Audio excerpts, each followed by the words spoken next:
Platemark is a podcast about prints and the printmaking ecosystem. In every episode, we'll hear from people who occupy various roles in that ecosystem. I'm your host, Anne Schaefer. I'm an independent curator who works to promote prints and printmaking through this podcast, through organizing fine art print fairs, and also through organizing exhibitions. The goal of the pod is to demystify the world of prints and printmaking, which can be technically challenging, and to demonstrate the range of opportunities to work in this charming corner of the art world. This is a show that takes you behind the scenes to expose the generous, collaborative, and creative people working to better the world one print at a time. Before I introduce today's guest, I wanted to put in a plug for the Brooklyn Fine Art Print Fair, which is coming up in April 9 to 12. It runs at the same time as the IFPDA Fair. New York City Print Week is back, so please make your plans to come see us in Gowanus at Powerhouse Arts. Tickets are on sale now. You can get them over at brooklynprintfair.org. You can also hit the website to see our list of fine purveyors of prints, our exhibitors. We've got gallerists and print shops, publishers, as well as academic departments and self-representing artists. So we really are trying to hit every level of the ecosystem. Last year's print fair was unbelievable. It was so awesome. It was our first, and this second one is going to be even better. Please make plans to come out and see us. Okay, on to today's episode and guest. Today, I'm sitting down with the artist Sangmi Yoo. In this episode, I sit down with her, an artist, educator, and professor of printmaking at Texas Tech, and we talk about how she navigates the in-between. Her work isn't just about ink on paper, it's about how we build our identities out of architecture, memory, and the ghosts of colonial history. Sangmi explores the uncanny repetition of American suburban tract homes and contrasts them with the traditional Korean hanok. We discuss how architecture shapes our memories and why home is such a moving target. We dig into her recent work on botanical gardens. These aren't just pretty spaces, they're curated landscapes loaded with colonial narratives. Sangmi reframes these histories, even reimagining the iconic patterns of William Morris through a critical contemporary lens. Sangmi's practice explodes into digital media, painting, and massive installations, proving that printmaking is a toolkit for a broad artistic expression and not a cage. Her journey is a masterclass in how to bridge cultural divides by looking closely at the spaces we inhabit. Okay, housekeeping. I identify as a cishet white woman, and I use the pronouns she, her. I record Platemark in Baltimore, Maryland, the land of the Piscataway Conoy people. Images that Sangmi and I talk about are over in the show notes at platemarkpodcast.com. Over there, you could also hit the support and donate button and help me keep the lights on. All right, let's get rolling. Sangmi, it's great to see you. Thank you so much for coming on Platemark today. Hello, Anne Schaefer. Nice, finally nice to meet you here online.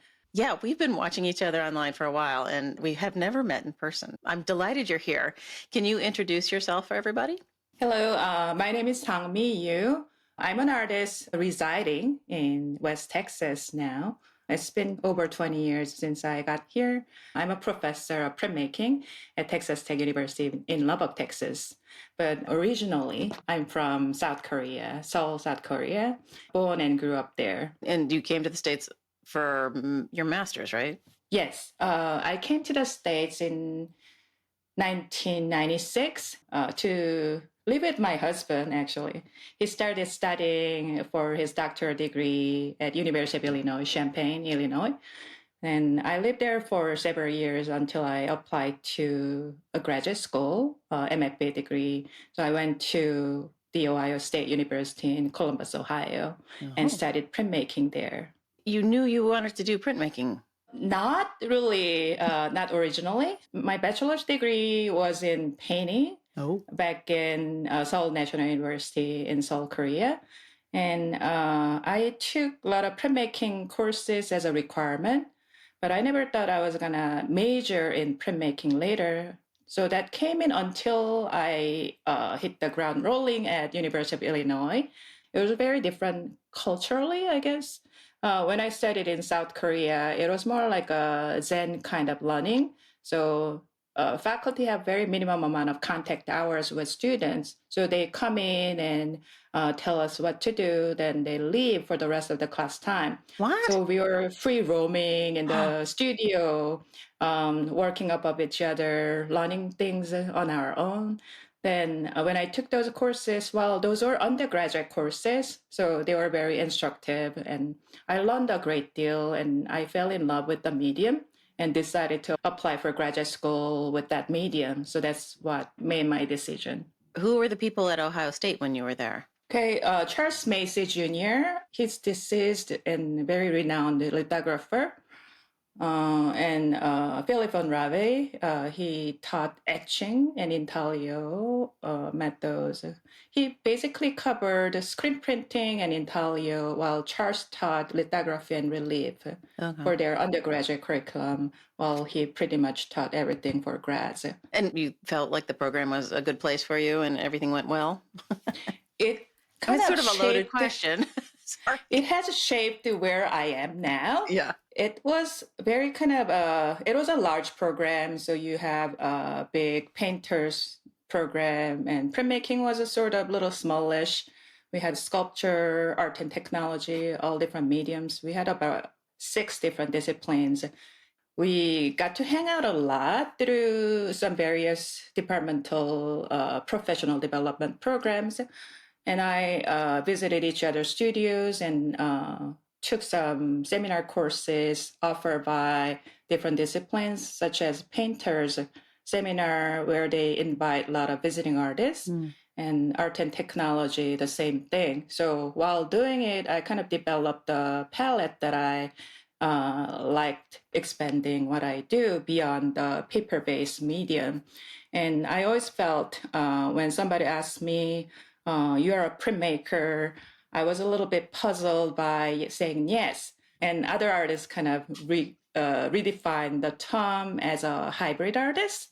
So I kind of adapted that identity from that get-go. And my thesis show was a culmination of digital media, installation, video, along with some printed materials. So I had little kind of questions given by my advisor, Charles, asking, are these prints better than this traditional prints? So I didn't get to answer that question. I was kind of deflecting that question a little bit.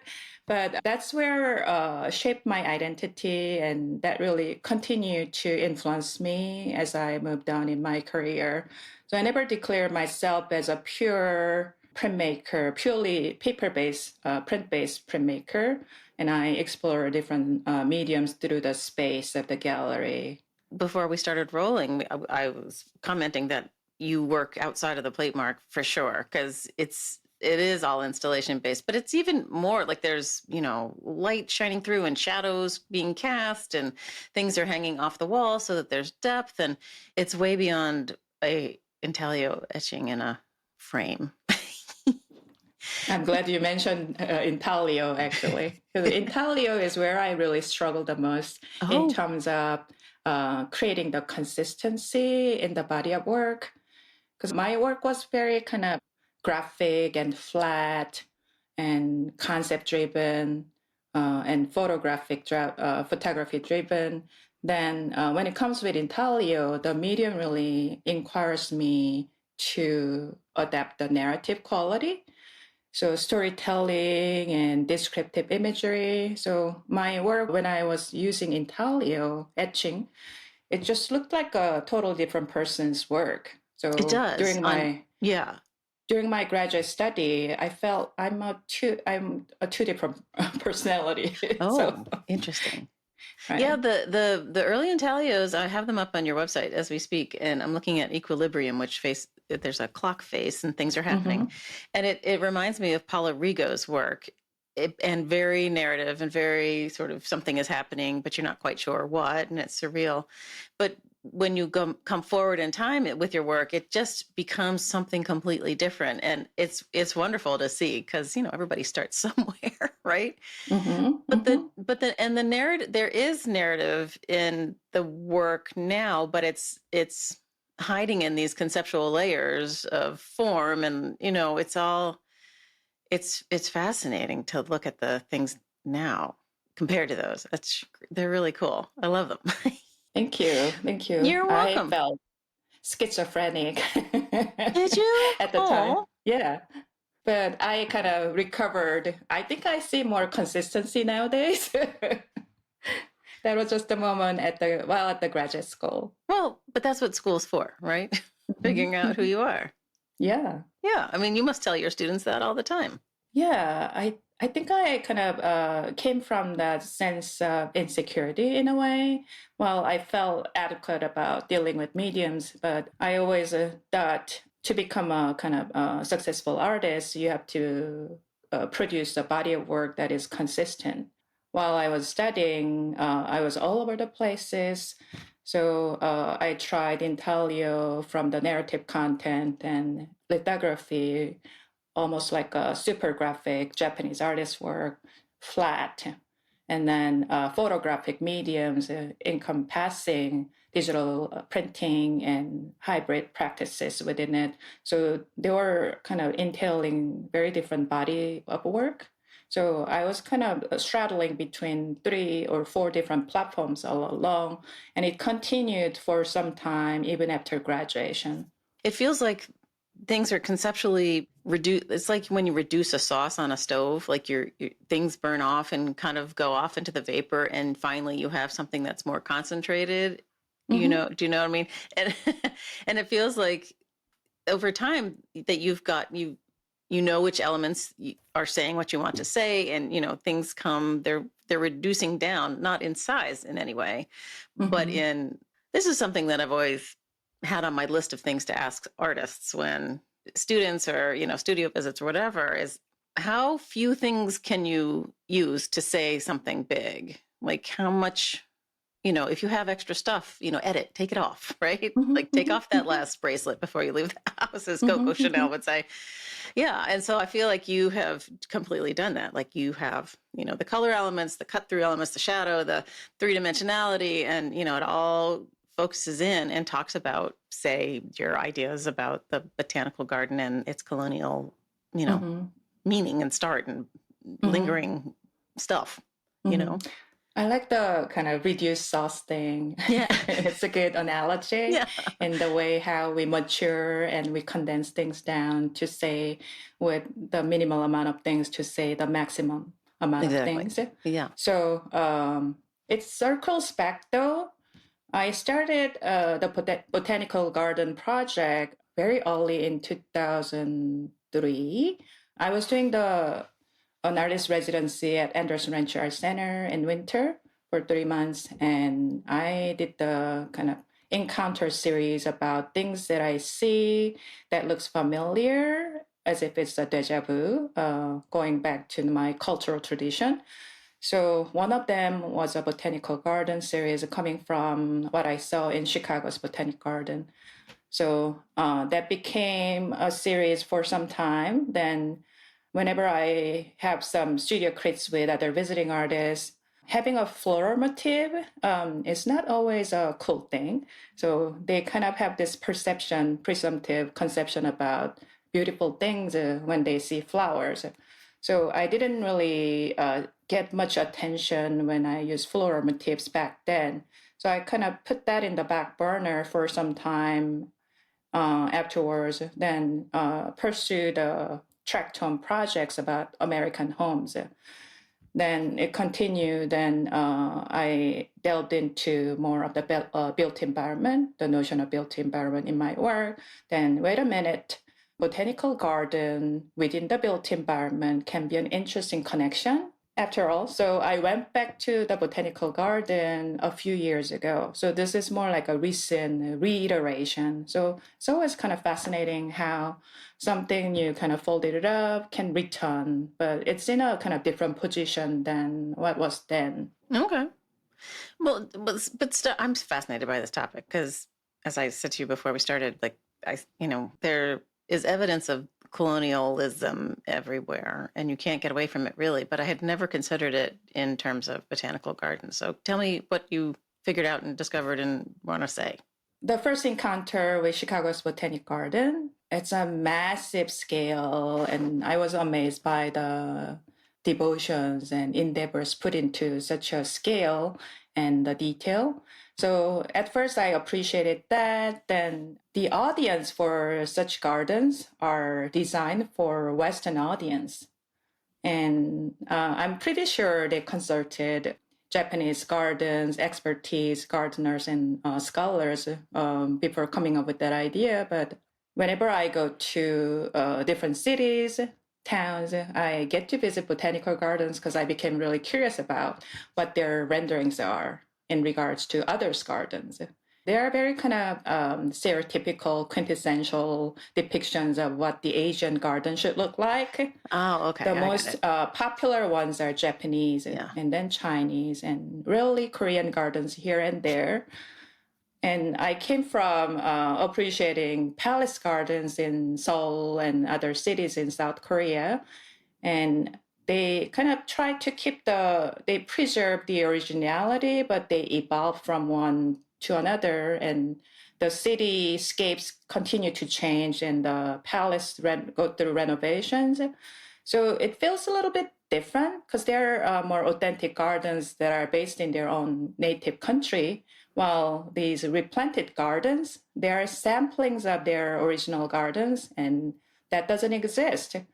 So this kind of a non-place botanical garden, it kind of gives me an amusement park feel to it. Oh, so or like a zoo or something.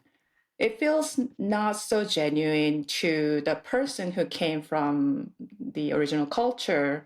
And I feel kind of amused, but also disturbed how they're fabricated as a toy. So people want to keep that pseudo authenticity because they cannot have it or they may not be able to travel to such culture. So that kind of a reproduction, this is a kind of printmaking thing, reproduction of the original, but it's not the original. So there's that kind of a interplay that I'm always fascinated. So it's not kind of tongue-in-cheek kind of a humor, but it's a kind of little serious humor added to it. So when you go in, I mean, you could say the same thing about the Asian wing at the Philadelphia Museum or, wherever you go is the whole repatriation of objects thing, it's like it's such a quagmire, but yeah.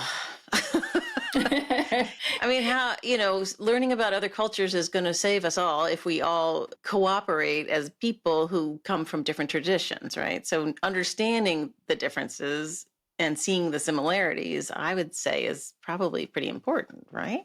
Right. Yeah. So then what? Cultural appropriation has been a heated word lately. So whenever even myself trying to understand some parts of Western culture or particular Asian culture, I feel I'm inadequate about knowing all of it, but I have to be a little bit conscious and cautious about what I represent from my own hypothetical versions. So that kind of brought in my hypothetical story about William Morris printed botanical gardens in my recent project. I'm trying to find a bridge between Indian chintz that were deeply embedded in William Morris botanical motifs and prints. I'm kind of wondering how much William Morris would know about these original Indian chintz, because there have been a kind of deep history between England and India in their trading war. So it ended up with some cotton and printed cotton banning for about 74 years. I'm trying to amalgamate those conflicts and admiration and exploitations side of it.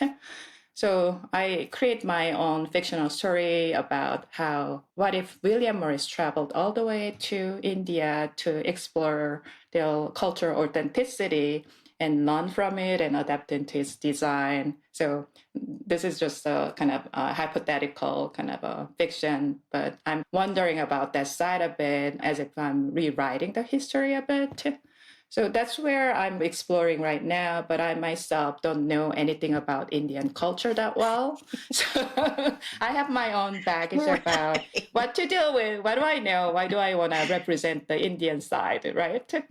So yeah, but with William Morris, because of the trade with India for so many years, surely there was an Indian trade production for the British audience, right? But one assumes that there's some authenticity about the forms that are being used and reshuffled, presented. So I feel like even if you did travel to India, which would be a cool fantasy story, wouldn't that be cool? He would come back with the same forms, right? And isn't it the artist's job to create something new out of, I don't know, it's a tough one. Jesus.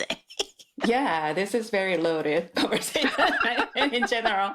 So yeah, I'm naive and bold sometimes in touching on the subjects like that because I feel that's not only fascinating, but as an Asian person that I'm subject to a lot of the kind of stereotyping. So I feel a little obliged to know more about it, even if I don't get to learn the whole scope of it. So it's just fascinating side of it. I love William Morris motifs. I went to Pasadena, California for the Huntington Museum in 2024, and I explored some a collection of William Morris companies. Oh, cool. So that kind of influenced me where I'm heading towards right now. And you wandered through the Japanese garden, right? Yeah, of course. Yeah. It's in the same place right there. So you can explore both sides. One collection at the museum and there's a Chinese garden right next to it, right? Aren't they next to each other? But there's not a Korean one? Yeah, I don't think they have Korean pavilion, but there's Chinese, Japanese, and other thematic gardens. So that's the thing about huge botanical gardens in the Western culture. You can see pretty much every taste of every culture in the same place. And I'm also amazed by how these things are so globalized. Even Korean botanical gardens, when I traveled all the way to the south and central part of Korea to explore some of the aspects of it. Last visit in 2023. And they also have this thematic theme going on about the weather and climate. Not to mention, they have their own stereotypical versions of Japanese and Chinese English gardens too. So they have that aspect going on. And for their gardens, there was a ecolium garden in the middle of the South Korea. The city named Sachan. They had this climate kind of thematic gardens such as Nolpor with penguins and some desert gardens. So they kind of divided thematic gardens according to their climates. So it was also interesting aspect of categorizing things as if they are 19th century physiognomy thing visualized according to the climate. So I was at the Huntington, I don't know, maybe a year and a half ago, and it was... Oh, that's recent. Bloody hot. Oh my God, it was hot that day. But we went through the Chinese and the Japanese garden, and I felt like there were a lot of Asian families sort of enjoying the feel of home, like, which I think is probably the point. Because of the population in LA? I don't know. I mean, sometimes when I'm in a foreign country and like the phone ringing sounds weird and the toilet flushes in a funny way, it just doesn't feel like home. And if I wandered into, an Americanized sort of garden, something, I might feel kind of a sense of peace and comfort, It's complicated. Yeah. It's complicated because of how globalized we are these days and how westernized some of these Eastern countries are, like in Korea. It's so westernized, it's hard to find those authentic places even. It's getting harder and harder.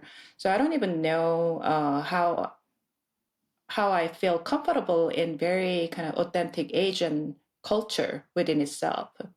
So it's not definitely me that I feel at home.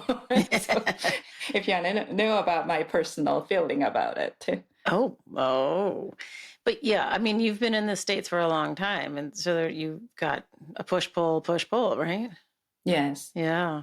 I was really kind of adapted, according to the American immigration wording, it's a naturalization process. Ugh. That's an awful word to use, isn't it? Yeah, but I just wanted to kind of use that word, not necessarily related to what they were saying about it. I know, but it's inferring that your country of origin is somehow inauthentic or something. Oh, ugh. It's so hard. Did you say something about the three-dimensional work and other explorations of the space? I did. Well, yes. I'm thinking there are times when the work is hanging and it's long and narrow. It looks like it could be echoing a scroll form or something. But like the house plans, and it's more Western than one might think. Does that make sense? The housing forms, yes. So it's a combination of things. Even if I was perplexed by how westernized I am in relationships to people expecting me to be more Asian and culturally Asian, I myself is full of contradictions when it comes with my visual aesthetics and how I go about the concept. When I moved to Lubbock in 2004, after getting my teaching position here, I kind of shopped around the houses for some time, and I lived in a rented home for 7 years. Lubbock has very kind of interesting layout of this urban planning in residential areas. So from the city center down south and north, it has this kind of sense of urban sprawl. And the middle of the city in particular, they had a lot of tract homes built under the similar designs. So there are periodic homes from 1950, starting 1950 until now. Yeah. So they are kind of very similar looking designs. And I've never lived in a city with such expensive notion of tract homes before. So I started documenting through shooting video while my colleague drive the car. So I shoot the video along and see how the same looking they are. And that became a reference for my work in the beginning of my career here. And I used the terms like cookie cutter, tract homes, and I compared to the little boxes like Daily City thing. So Levittown in New York, earlier forms. Sure. So I made a connection to the urban development and residential living, not being able to find my own authentic home in that. While my authentic home is a little different from others. People may think I was looking for a very traditional Korean home, but my authentic home was more like older homes that has history. So when I lived in Columbus, Ohio, there were a lot of Victorian houses. They were a little older. I don't know how far back they go, but they looked authentic to me, and they looked like more like a fairy tale homes to me. So that would be my ideal home, westernized my ideal home. But I wasn't able to find such old looking homes in Lubbock, because Lubbock is barely 100 years old. So it has a very short history as a city itself. So that became my motives in not being able to find an ideal home. So I created a lot of those tract homes designed into fanciful colors, vibrant colors. So the design elements became really interesting. And I also made a parallel to New Village houses back in the 1970s in South Korea, a government-driven housing development project after Korean War. So I made a kind of connection between where I am and where my upbringing was. Such houses that I used to live in my grandma's house. My grandma's house was an early version of Korean tract home. So that kind of went along for quite a while, over 10 years. And I started this drapery hangings, not only the flat piece. Then I started cutting, influenced by the laser cuts that I did on wool felts of cutting those tract homes, earlier floor plans and things like that. Then it became a print, and I cut through the prints with X-Acto knives and hung from the ceiling. Then I was more intuitively approaching the draperies at first to create a canopy-looking atmosphere, like a kind of bedroom and Western bedroom with the canopy drapery on the ceiling. Then more and more I looked at it.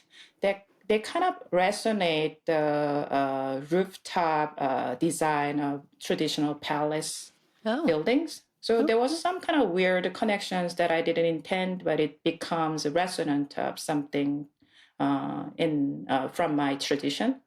So colors were the same thing.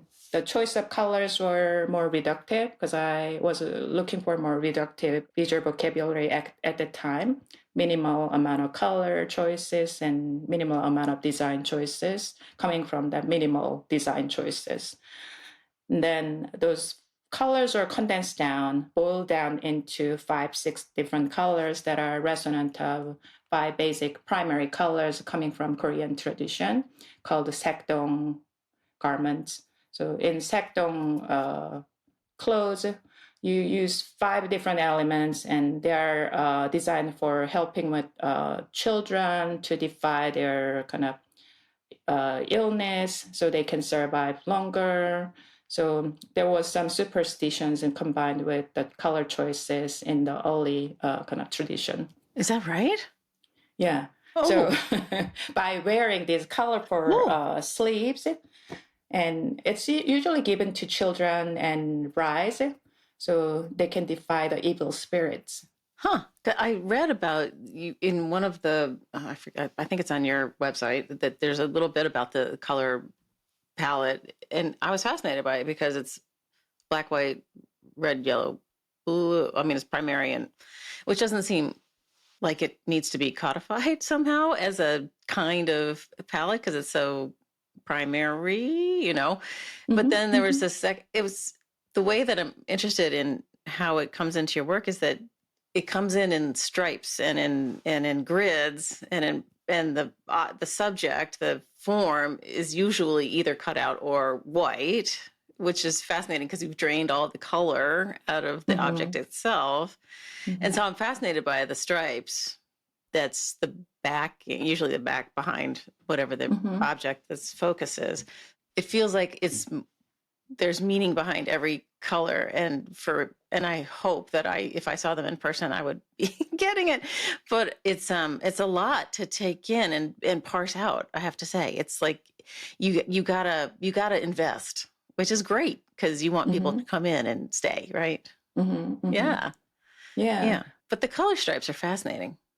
Color stripes, those are like I said, primary colors, and they are actually codified in original meanings. I don't necessarily follow the original meaning, but one color refers to the earth, water, fire, soil, things like that. So sky. So there's that kind of references.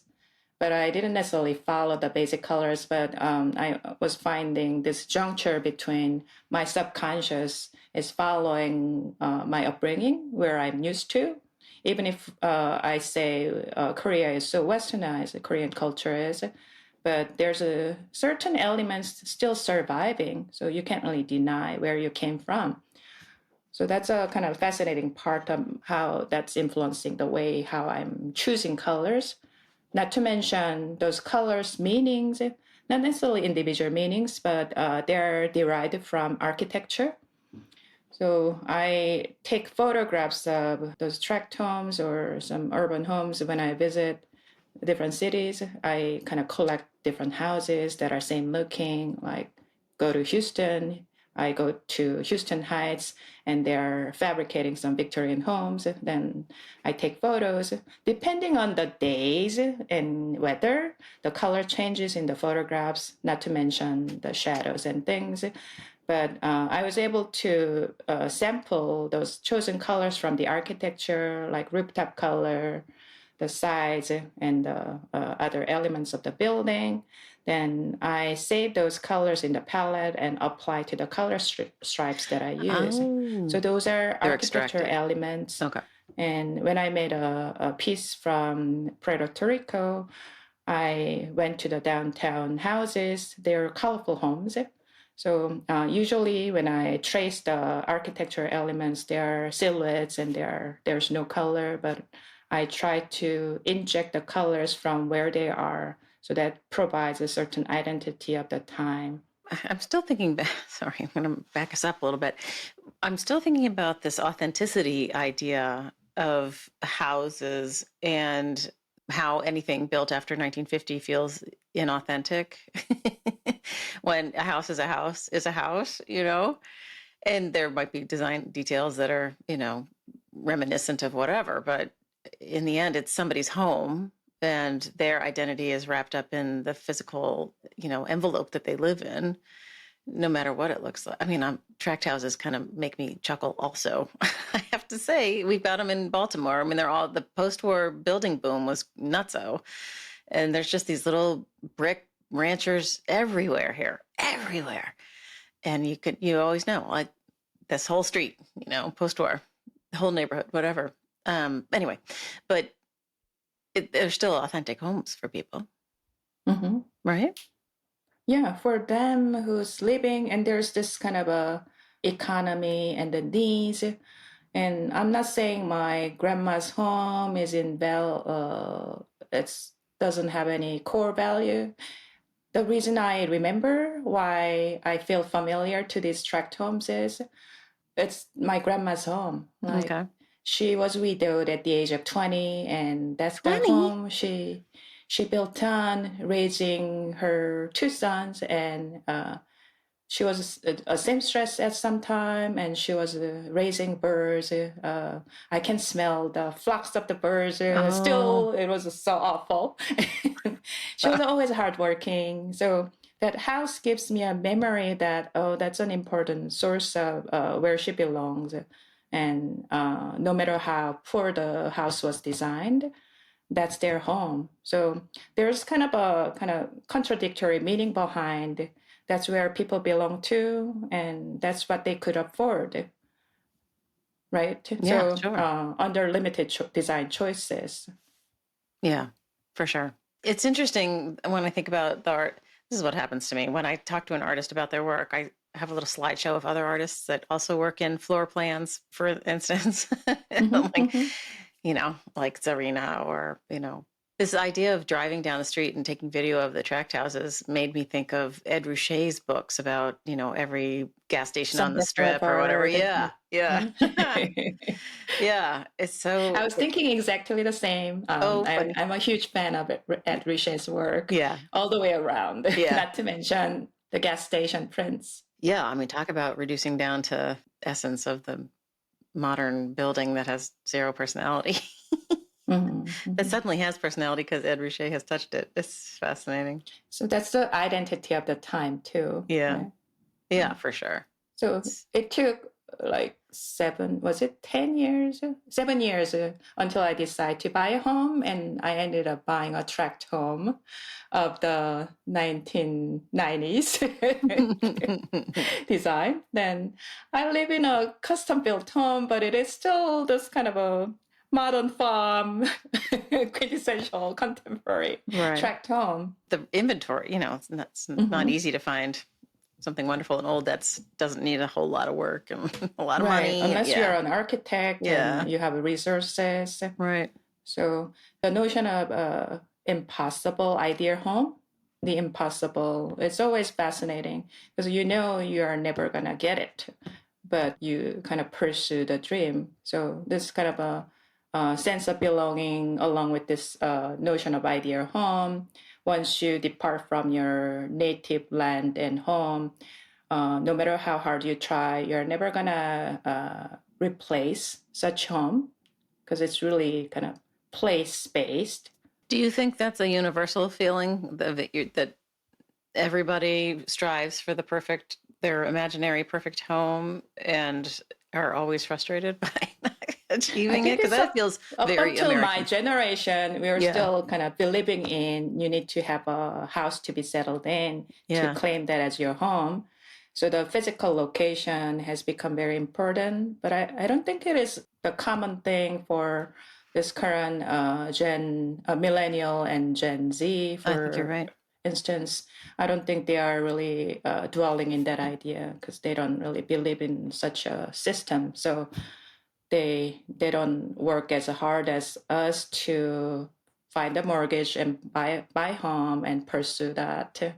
Yeah, my kids are in their 20s, and I'm not sure they'll ever be able to afford a mortgage because for all of the reasons that we're living through, and they definitely are, they're not interested in us holding on to things for them, and they just don't want the stuff, which is kind of fascinating because my generation was all about, saving everything. It's different, definitely. Yeah, but as I get older, I find I'm less. Not that I have actually gotten rid of a lot of stuff yet, not quite there, but I definitely am like, we don't need all this stuff. Let's get a dumpster. Yeah, I'm working towards that. I'm not a big hoarder, so I dispose a lot of my earlier graduate school work. It's good to keep one of them. Like I made these three-dimensional boxes. I think it was 5, and I just kept the one that takes up the least amount of space because they were transforming from one form to another. Oh, okay. So because I was using kind of reverse perspective from 19th century Korean folk painting. So I use a lot of historical references. So that's gone, and I kept one for the dimensional work. And luckily, a lot of my installations are packable. They come in a scroll. So I roll them up and put in a tube and label them. This is the years and series, and I label them. I have to be better at the system, but I kept them in a tube and tuck it away so they still reside in my closets and they're easy to store. So I feel fortunate about finding the system that works for me.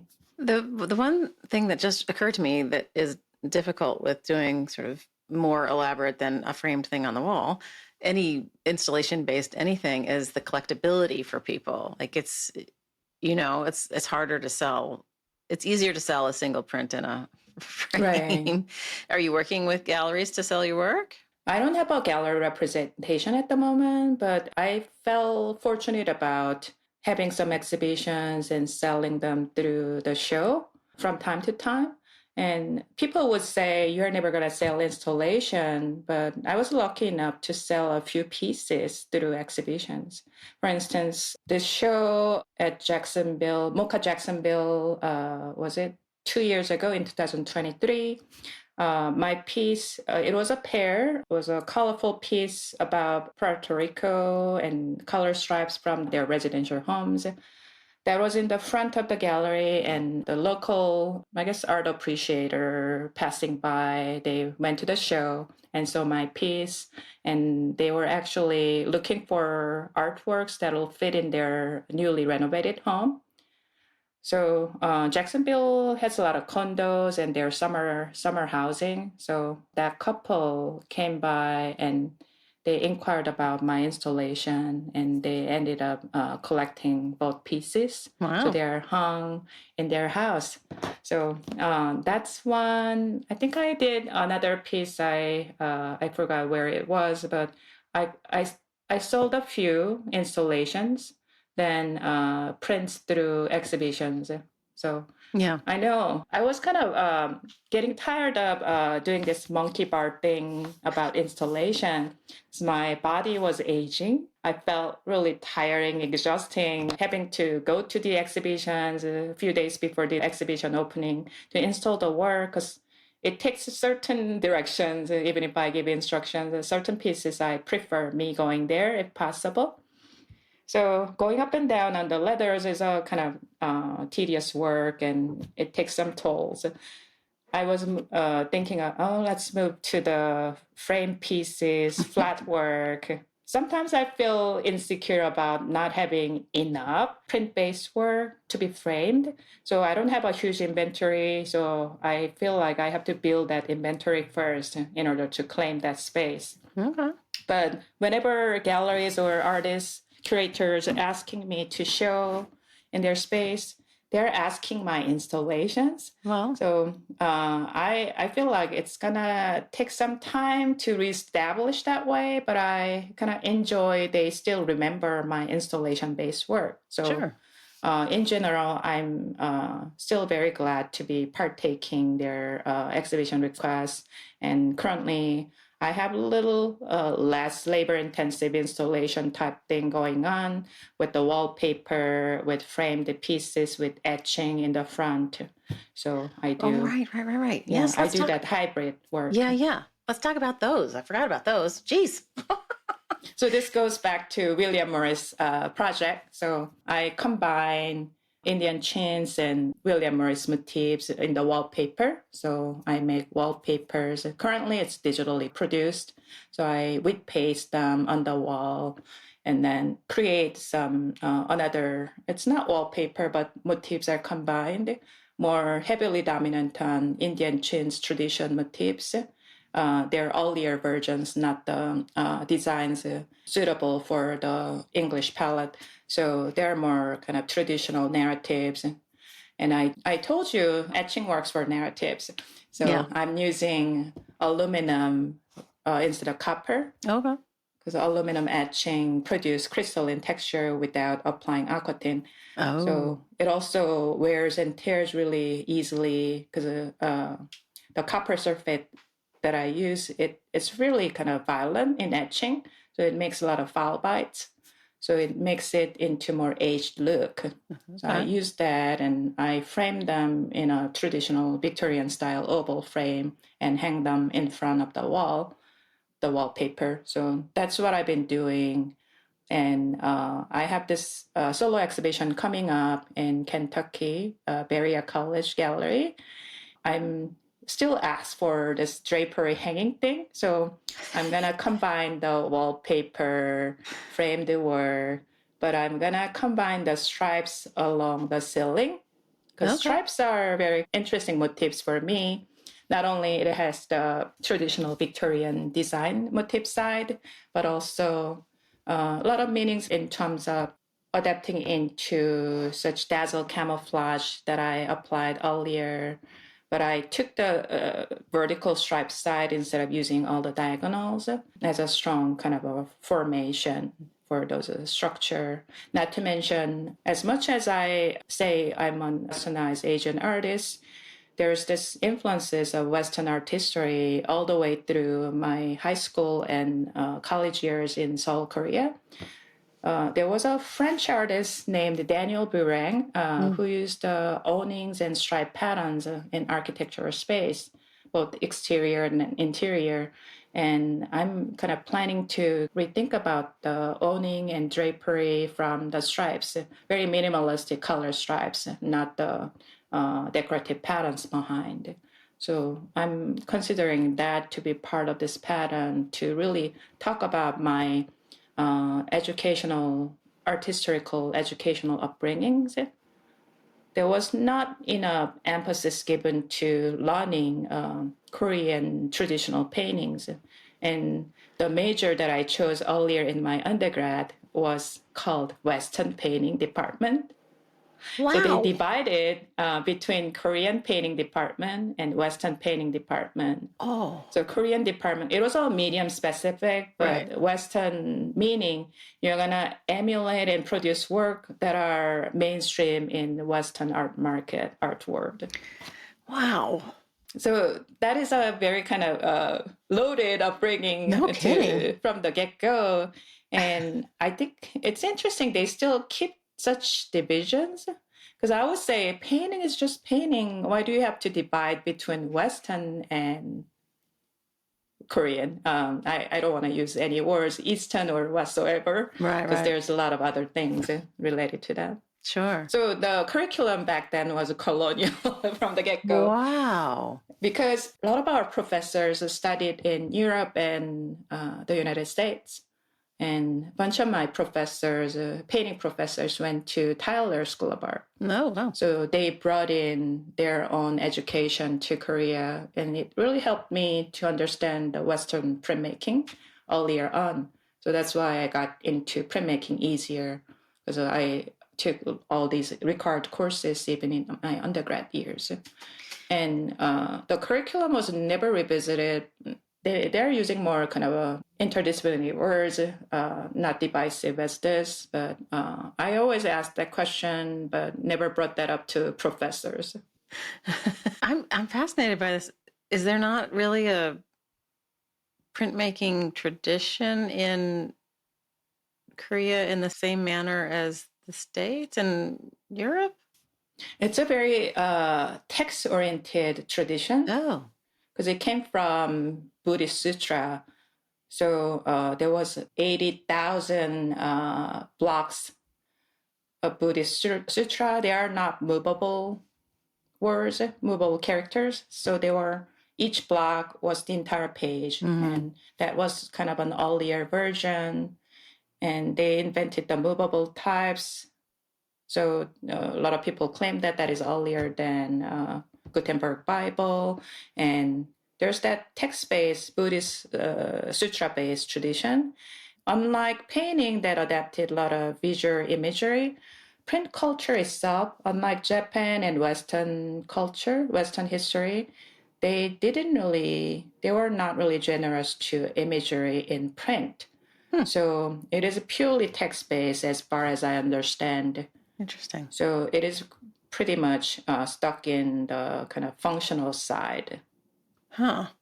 So letterpressing population would deeply enjoy visiting Korea in that regard, because there's a lot of printing history museums in Korea, and Jikji was the movable types earlier form, and there's a huge museum dedicated to that purpose. And actually my husband's family lives in that city, Cheongju, where the museum is. And my husband's deceased father was a history professor, and he was involved in that museum when they founded the museum. Oh, cool. In that process. God, it's amazing. I was talking to somebody in England yesterday who had created a list of printing museums in Europe that one could, there's 70 printing museums in Europe. And, there's probably a handful, 5 maybe in the States, or they're part of another, institution or something. But I didn't realize that Korea was rich in those as well. That's cool. Yeah. I wish there were more image-based print culture earlier, but it's only through paintings. And the confusion isn't coming from China. That's probably the reason, because they kind of despised artistry. I guess that's the same thing with Renaissance and European tradition. They're like, they didn't really have a high status, or if you're an aristocracy, you are not supposed to choose that as your occupation, but writing was always a perceived higher degree. So interesting. Writing of poetry and essay, those things were considered as a good hobby and skills compared to painting. So oftentimes you see the scrolls of things mainly written, then there's an illustration on the side, and they were not really fully developed. But all these scholars' paintings, they were highly regarded, and they are really traded in a higher price market. They were well collected in the museums. Right. But to my knowledge, they were not really skillful renderings. But they were just highly regarded scholars' paintings and poetry. That's fascinating, because in most of Europe, you were all the ladies were taught to draw and whatever else as a status show. Oh, the status was given later in the 18th and 19th century, so they got more of the middle class status. Unless you are a palace painter earlier, you were not really highly regarded as a painter. It's amazing. Because to me, like, there's no higher talent than being able to render something with your hand, you know? Right. Like, That's something I'm really missing about Korean history. I wish there were. yeah, that's fascinating. I didn't know that. I feel like there is a real lack of understanding on most Western schools, unless you're really diving into, you know, a culture as a major, you know, like it's not part of art history generally. And like when True and I do the history of prints, we very clearly are saying, this is Western, folks. Like it's such a huge topic to cover, you know, the rest of the globe. It's impossible, but it's also not readily available. The histories, you know, it's too bad. Yeah. You bring in visiting artists a lot, don't you? We have a robust visiting artist program. Exhibition and speakers program is pretty robust, and we run on some endowments for residencies and more ambitious project as well. So I feel very proud of having such program to support our curriculum and faculty research. So they come here, and typically visiting artists give a lecture and have studio visits or demos. And I think I saw you're talking with Susan Goldman a few episodes ago. Yeah. So we really enjoyed having her selecting a few prints from our Texas Tech Museum and having some studio visits. So she has so much knowledge in American print history. Yeah. She sent me a note actually when she was there. She said, you wouldn't believe the amount of prints they have in this museum. You have to come. And I thought, what? Who knew? It's amazing. A huge legacy produced by Peter Briggs, the David Jones, former curator of the museum. Now Tracy Robertson is heading up the program, but she's more kind of inclusive of painting and other departments, not just prints. But Peter has so much passion in contemporary prints, especially southwest side of the United States. So I think he drew the line, the west side of this line, he wanted to collect the prints in general. So that includes Arizona, Texas, New Mexico, all the way to Colorado. Oh, wow. Huh. Yeah. How do you select the artists who come as visiting artists? I think it's a need of the curriculum and the body of students. It used to be more like who's generating a lot of hot topics. Like when I go to the conferences, SGC, for instance, there was this interesting panel chaired by someone like Anita Jung, for instance, from University of Iowa. So I brought her in. So faculty agreed and brought them in for the benefit of certain things. Juried exhibition was the reason why she came. So we had this juried exhibition called Beyond Printmaking. So it was more multifacets of printmaking, not just wall-hanging prints under the frame. It was the installations and sculptural time-based work. So she juried that show and gave some studio visits. And other times, it can be thematic. I'm kind of working towards this artist collective called Processional Artist Workshop. They're based in New York, upper state and upstate New York, and they're making processional art, sort of a sculptural collaborative work.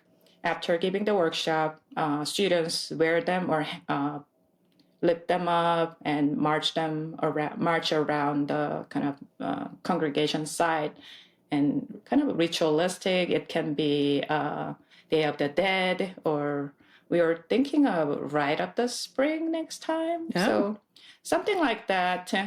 Some it can be thematic. I get a lot of students from different disciplines, even if I'm teaching printmaking. Especially when teaching upper level and graduate students, they come from sculpture, photography, painting. So I have to kind of meet the needs of different disciplines. And students these days, especially students coming to tech, they are very kind of explorative. They like to learn different things and combine them all. So it's quite amazing to see what kind of artwork they produce and come up with very interesting and genuine ideas. And a lot of them are pretty much based on the land, identity of the place as well. So this is West Texas. It has its own peculiarity, ups and downs, and there's a need to show something alternative to the populace here. So they have their own missions on their own. So they bring in a lot of interesting insights. So basically, it's you finding people through just personal connections and stuff. Can people apply to come? Right. And I sometimes suggest the artists or survey the art students who you want to bring in, then they can provide inputs. Not every artist works out because they have schedules, and sometimes you say, oh, those are really impossible artists, like our budget cannot provide. Yeah. But it's a great opportunity, I think. Yeah, we are fortunate. And all of our, not only studio, but our art history, art education, and graphic design, they bring in their own interesting visiting artists and scholar proposals. Okay, cool. Fun. Do you see yourself staying in Lubbock when you retire in the long distant future? That's a very good question. So I love my colleagues and students coming from this region. There's a lot of talent here. I don't really see myself burying myself in the land here. So I kind of foresee retirement, and all of my family, they live in Seoul, Korea. So I'm in kind of transition of thinking how I can prepare myself to go back home and live near my family. And I'm very close to my sister. So that's part of the plan. I don't know how realistic it would be because the living cost in South Korea is super high and expensive, especially housing. Well, I don't really think about buying a house anytime, but even rental prices would be high. Right. But your husband's Korean as well. Yes. Yeah. We met in South Korea and moved here for our studies. Together. Okay. Okay. But going home, oh boy, that'll be an adjustment. Yeah, it'll be. I don't think it's an easy transition either way. Yeah. I mean, in West Texas, my image of it is Dust Bowl. That's all I can imagine, the sort of 30s depression. And it's flat and dusty, right? It's a flat land and windy. windy with tumbleweeds flying around in the dry season. But what's nice thing about here is I kind of appreciate this vast amount of space, the landscape. Whenever I go travel to Korea and stay there for like a month or 3 weeks. 3 weeks is like my maximum, I suppose. Because I have to kind of drift from one place to another, living with my mom and sister and all that stuff, because I don't have my designated house. Then coming here, I feel a huge relief. There's kind of it's just good and bad sides. There's personal space and kind of little quiet, slow. Because there's a Korean word saying "빨리 빨리." You have to be always hasty to get things done. So people expect you to be providing things right away. No. So there's this kind of a high-strung mentality going on, which can be stressful for me, not kind of staying away from it and not living in. So I'm not really used to that mentality. So I feel a little bit kind of suffocating in that regard. So I can handle a certain degree, and meeting my families and friends is really delightful. But staying there for long without having my own place is really stressful. So I kind of relieve, and I like the kind of slowness, not being part of a big city. Lubbock is it's a kind of decent population, over 300,000. So it has some good things that what city can provide and some slowness, and I enjoy that. And as a printmaker, printing is a slow process. Sure. And that's one of the reasons I'm not a good painter. So I can draw really fast because I'm really trained that way. But I like this kind of moments of editioning and going through the press. And summer is a wonderful time for me to continue that so I can build my studio work.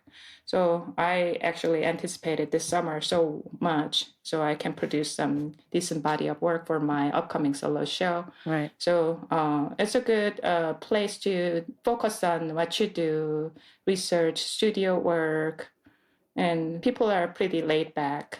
Yeah. Nice. It sounds lovely, really. Is there anything you want to talk about that we haven't touched on before I let you go? I really enjoy the interactions with you because I've listened to some podcasts when the speakers talk along for an hour. I I really struggle to have a kind of single voice in the dialogues. I like the interactions going back and forth. You ask me questions and I answer.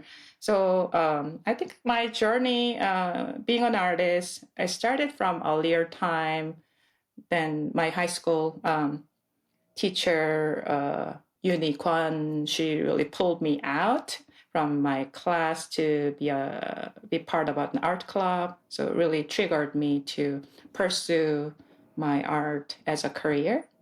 And I never regretted choosing art for my career. And I feel so fortunate and landing on a decent teaching job while the academia is going through a lot of struggle these days. Unlike some profit-making departments like STEM education, art is a minority and oftentimes invisible. So that's a struggle. But teaching is a rewarding experience to share my knowledge with students and also learn from students. Not to mention all these connections that I make through print community. It is a really kind of enriching experience, and I wouldn't be the same artist if I chose different disciplines. I really value, especially the organizations such as Southern Graphics Council, that really made me grow within and beyond the community. So I appreciate those things. And I'm constantly trying to learn new things. I'm not really satisfied in doing the same thing over and over again, which is sometimes a struggle. I'm kind of distracted a lot to different directions. That's why I'm all over the places when it comes with installation, doing laser cutting, paper cutting, and all that stuff. So you asked me about new technologies such as Riso. So I adapted to the Riso and also having non-print majors adapting to their needs. So I adapted some illustrative side of printmaking, storytelling side. What can they do with this medium? So medium is not the end goal, but it's just a tool. So they get to choose what their brushes are. So that's one of them. And I feel the same while I have more dedication into this particular medium that shaped me as an artist. But I think it'll be a good mindset to expand further as much as you can. Right. Yeah, I think the whole ecosystem to me is kind of an ideal in the larger art world because it has groups like SGCI and MAPC that are so supportive, and you make friends, after meeting them for 2 days or whatever, and then you work together, and then everybody's like, "How do you do this thing?" And I mean, it's it's really great. I think, yeah, right. And yeah. I appreciate you creating this podcasting for print community, and it's a nice tool to bridge us all together. Yeah, that's our goal. I mean, I think Miranda and I, hello, print friend, we have a really good relationship, and we respect each other's work, and we occasionally will nip at each other's guests and have the same people on, but we try to spread them out or something. But for the most part, we really hit a different group of people, which I think is good. So, because there's so many people, there's no end of people to talk to in the print ecosystem. So, right. It's endless. And I'm not familiar with this rhizomatic theory, but it's not linear. No. It grows randomly, and its ecosystem is very different from the traditional system. So Yeah. you get to know each other, then it kind of multiplies. I think you're right. Yeah. Cool. Well, Sangmi, thank you for talking to us today. I appreciate you coming on the show, and I love your work, and I enjoy talking to you so much. So thank you. Thank you. Thank you so much for the invite. All right. Well, thank you. Thanks, everybody, for listening to this episode of Platemark with my guest, Sangmi Yoo. I enjoyed our conversation thoroughly, and I really admire her and her thinking and her work. So thank you, Sangmi, for being a great guest.